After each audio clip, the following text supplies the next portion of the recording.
اس طرح جکڑ لیا کہ ایک بازو اس کی گردن کے گرد لپیٹ لیا اور بازو ایسا دبایا کہ فوجی کا منہ کھل گیا۔ دو اور جنگلی نکلے، انہوں نے اس فوجی کی ٹانگیں پکڑی اور گھسیٹ کر پیچھے لے گئے۔ اس کے ساتھیوں کو محسوس تک نہ ہوا کہ ان کا ایک ساتھی کم ہو گیا ہے۔ ان کا یہ طریقہ مجھے اتنا اچھا لگا کہ میری ہنسی نکل گئی۔ میں چھپ چھپ کر نیچے چلا گیا۔ میرے نیچے پہنچنے تک وہ ایک اور فوجی کو اسی طرح پکڑ کر اپنے قبضے میں لے چکے تھے۔ وہ آخری فوجی پر جپٹتے تھے۔ آگے راستہ اور دشوار ہو گیا تھا اور جنگل اور زیادہ گھنا۔ میں جب نیچے پہنچا تو یہ جنگلی ایک اور فوجی کو گھسیٹ کر لا رہے تھے، یہ تیسرا تھا۔ اس زمانے میں فوجی خاکی کلے پر خاکی پگڑی باندھتے تھے۔ اس فوجی کی پگڑی کہیں راستے میں گر پڑی تھی۔ مجھے یقین تھا کہ پہلے دونوں فوجیوں کو وہ جان سے مار چکے ہیں، اس تیسرے کو وہ لا رہے تھے تو میں پہنچ گیا۔ اسے بھی ان جنگلیوں کے ہاتھوں مرنا تھا، لیکن میرے دل میں آئی کہ اس کے مرنے سے پہلے اس کے ساتھ کچھ باتیں کروں اور اسے میں اپنے ہاتھ سے ختم کروں۔ میں نے جنگلیوں کو اشارہ کیا کہ اسے میرے پاس لے آؤ۔ وہ اسے گھسیٹ کر لا رہے تھے۔ انہوں نے اسے میرے سامنے کھڑا کر دیا۔ میں نے جنگلیوں کو اشارہ کیا کہ وہ جائیں اور اپنا کام کریں۔ اس فوجی کو میں نے اپنے سامنے بٹھا لیا تھا کہ کوئی ہمیں دیکھ نہ سکے۔ خانو، اس فوجی نے میرے منہ کی طرف دیکھ کر بڑی حیرت سے پوچھا، تم خانو ہو؟ محمد خان، تمہارے باپ کا نام فضلو ہے؟ اس نے میرے گاؤں کا نام بھی لیا اور بولا، میں جانتا ہوں تم پولیس کے بگوڑے ہو۔ میں نے اس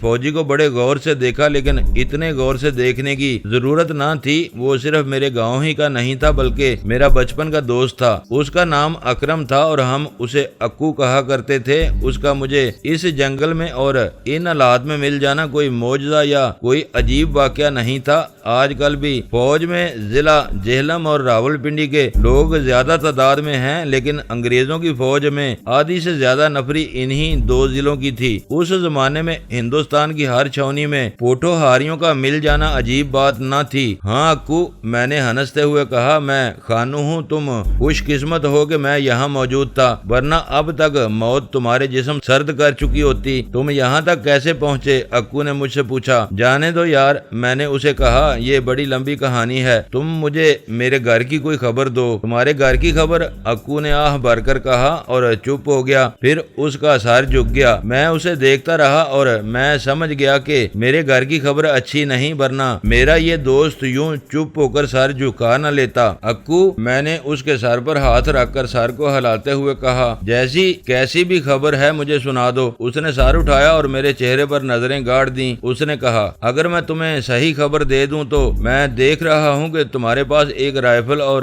ایک ریوالور ہے اور میں نہاتا ہوں۔ تم گاؤں والوں کا تو کچھ نہیں بگاڑ سکو گے، یہاں مجھے گولی مار دو گے۔ اکو، میں نے اپنے دونوں ہاتھ اس کے کندھوں پر رکھ کر اور گرج کر کہا، اگر تم میرے سچے دوست ہو تو جو کچھ بھی ہے مجھے بتا دو، ورنہ میں کہوں گا کہ تم دوست نہیں دھوکہ باز ہو۔ تم سن نہیں سکو گے خانو۔ اس نے کہا، اگر ہمت ہے تو پہلی بات یہ سنو کہ تم بے غیرت ہو۔ تم بگوڑے کیوں ہوئے؟ اگر تمہیں بگوڑا ہی ہونا تھا تو سیدھے اپنے گاؤں کیوں نہ آئے؟ کیا تم بھول گئے تھے کہ تمہاری ایک بیوی بھی ہے جو جوان بھی ہے اور خوبصورت بھی؟ کیا تمہیں یہ بھی یاد نہیں رہا تھا کہ گاؤں میں تمہارے دشمن موجود ہیں؟ یہ ایسے دشمن ہیں جنہوں نے پولیس کو بھی اپنے ہاتھ میں لے رکھا ہے۔ اکو، جو کچھ کہنا ہے کہہ ڈالو اور فوراً کہو۔